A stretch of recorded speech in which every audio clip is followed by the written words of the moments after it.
मैं आज एक ऐसी बीमारी पर बात कर रहा हूँ जो कि सुना है कि हर तीसरे या चौथे व्यक्ति को वो बीमारी लगी हुई है, जिसे हम बवासीर कहते हैं। बवासीर के बारे में मैं आप लोगों से कुछ बातें साझा करूँगा जो कि बहुत ही फ़ायदेमंद और बिना किसी खर्चे के और कोई एहतियात बरतने की उतनी ज़रूरत नहीं, ना कोई परहेज है। ऐसी चर्चा करेंगे हम बवासीर पर। बवासीर एक ऐसी बीमारी है जिसे हम स्वयं न्योता देते हैं। जी हाँ, यह बीमारी लेट्रिन करने के बाद गुदा की बाहर से सफाई करने से या कब्ज होने से यह बीमारी अधिक हो जाती है। यदि हम बचपन से ही लेट्रिन करने के बाद गुदा द्वार को सही तरीके से पानी से साफ करते रहें तो यह घटिया बीमारी पैदा ही नहीं हो सकती। लक्षण क्या है इसके? जब गुदा द्वार से लेट्रिन के साथ साथ खून भी आने लगे तो समझ लो बवासीर का हमला हो चुका है। कई बार खून ना भी निकले तब भी छोटे छोटे मस्से बनना आरंभ हो जाते हैं। ये बीमारी इतनी अधिक हो जाती है कि मस्से गुदा द्वार से बाहर भी आने लग जाते हैं और फिर वापस डालने पड़ते हैं, जिससे और भी तकलीफ हो जाती है। यदि आरंभिक स्टेज पर बवासीर हो तो उसे कुछ ही दिनों में काबू किया जा सकता है। यदि मस्सा बहुत बड़ा हो तो समय लग सकता है, इसलिए इसे बढ़ने ना दें। यदि ऐसा हो तो क्या करें? जब भी आप लेट्रिन करने के बाद गुदा द्वार की सफाई करते हैं तो बाहर से ना करें, गुदा के भीतर तक सफाई करें, अर्थात मध्य अंगूठी को गुदा के अंदर तक डालें और अंदर घुमा दें ताकि गुदा द्वार की अंदर की परत बिल्कुल साफ हो जाए। कोई भी कण अंदर बचा हुआ नहीं रहना चाहिए लेट्रिन का।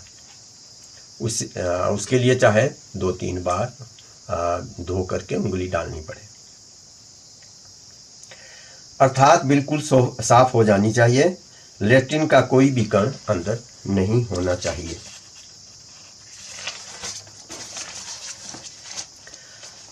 यहाँ पर एक सबसे बड़ी जो बात है कि जिनको तो बवासीर हो गई है, कोई बात नहीं, हो गई है, ठीक भी हो सकते हैं, कोई ऑपरेशन करवा रहा है, कुछ नुस्खे अपना रहा है, लेकिन सबसे बड़ी प्रॉब्लम जो आगे आने वाली है वो बच्चों के लिए है।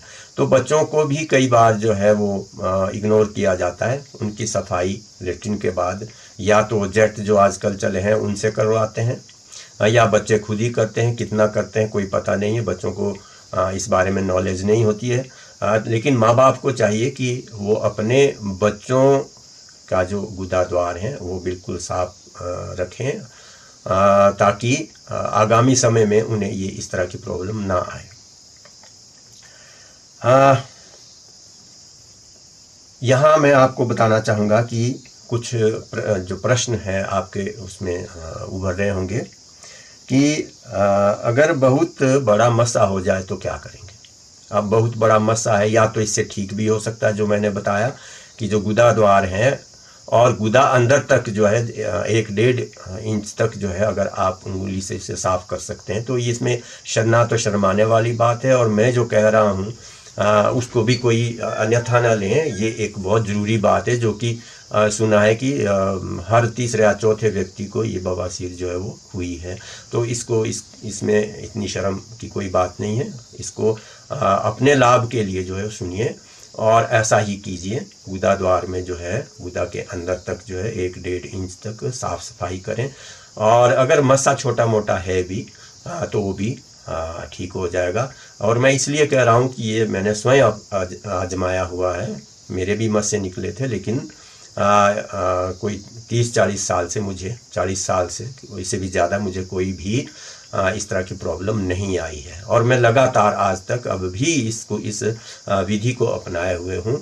तो यहाँ सवाल पैदा होता है कि क्या पूरी उम्र भर करना पड़ेगा? बिल्कुल जी, ये कोई भी इसमें छेड़ने की या छोड़ने की ज़रूरत नहीं है कि भाई चलो जी अब तो मैं ठीक हो गया हूँ और अब रहने देते, नहीं, आप इसको लगातार करते रहिए। ऐसे भी आपको साफ सफाई तो करनी ही पड़ती है, तो क्यों ना थोड़ा सा एक आधा मिनट और लगता है, आधा मिनट भी नहीं लगता है, बहुत कम समय जो है वो गुदा द्वार साफ करने में लगता है। इसके लिए कोई दवा है, इसकी कोई दवा नहीं है, ये सिर्फ प्रैक्टिकल है, प्रैक्टिस करनी पड़ती है इसमें आराम से, ऐसा कोई नहीं, जल्दबाजी ना करें। और उंगलियों का ध्यान रखें कि उंगली में नाखून बड़े ना हो, तो वो कट भी लग सकता है, उसका खुद परहेज़ रखें। उंगली जिसमें नाखून बड़ा है उसे गुदा द्वार में मत डालिए। साइड इफ़ेक्ट, इसका कोई साइड इफ़ेक्ट नहीं पड़ता सिवाय इसके कि अगर कट अंदर से उससे नाखून से लगा तो वो साइड इफ़ेक्ट है, बाकी क्या है, कुछ नहीं। अगर मान लो वो जो मस्सा है अगर अधिक बड़ा है तो उसमें धीरे धीरे से उसको मसलिए क्या, साफ़ कीजिए उसमें से, और बाकी ऐसा कोई इसमें मुझे तो लगता नहीं है। फिर भी कोई अगर जो दूसरे डॉक्टर हैं जो बताते हैं कि किस तरह से छेड़ा जाए तो वो अलग बात है, लेकिन मैं तो उतना ही बता सकता हूँ कि जितना कि छोटे मस्से पर इसका प्रयोग किया गया है। इसके लिए कोई परहेज नहीं है, सिर्फ जो आपको मिर्चें जो है वो कम खानी होगी, यानी या तो बिल्कुल नहीं खाओ, अगर खानी है तो बहुत कम, या हरी मिर्च खाओ, और या अगर मिर्च ज़्यादा ही खानी ज़रूरत पड़ती है तो बिल्कुल जड़ा करके लाल मिर्च को खाना चाहिए, कच्चा कभी नहीं खाना चाहिए, तो ऐसे भी नहीं खाना चाहिए। तो ये जो बात हमने कही, आपके जो बीमारी है और बड़ी घटिया बीमारी है बवासीर की, बैठने में भी कई बार तकलीफ़ होती है ना, चलने में भी तकलीफ़ होती है, आदमी टेढ़ा टेढ़ा भी चलता है। तो इससे बचने के लिए यही एक सबसे अच्छी बात है कि क्यों ना इसका प्रैक्टिकल जो है वो उससे सुधारा जाए। और इसके लिए ऐसा भी नहीं कोई देख रहा है, अपने वॉशरूम में जाइए, वहाँ पर जो है आप लेटरिन में जब बैठते हैं तो सारे का सारा कार्य वहाँ हो सकता है। तो इस तरह से आप इस जो ये बेकार सी बीमारी है और जिस जो किसी को दिखाई भी नहीं देती है, अपने को ही दिखाई देती है, लेकिन दूसरों को तभी दिखती है जब इसमें कोई परेशानी आती है।